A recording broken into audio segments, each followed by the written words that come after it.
நண்பா மூணாவது வரால்.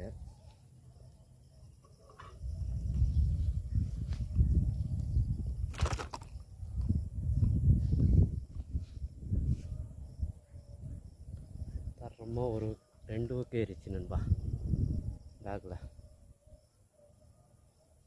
மூணாவது வரால்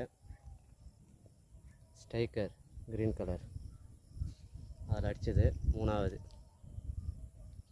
tip and striker RVK fishing tackles அதுக்கெல்லாம் வந்து வாங்கினா ட்ரை பண்ணுங்கள். நான் யூஸ் பண்ணுற ராடு பிளாக் மாமா 8 ஃபீட் ராடு, ஸ்பின்னிங் ராடு, பைகாஸ் மிஷினு, பிரைட்ரு, ஸ்பாட் பீஸ் லைனு 28 ml. வாங்கினா ட்ரை பண்ணி பாருங்கள், நல்லா தரமாக இருக்குது. மூணாவது வரால். தேங்க்யூ. அடுத்த மீன் 4ஆவது மீன் ட்ரை பண்ணுறேன் மாதிரி தான் பார்க்கலாம்.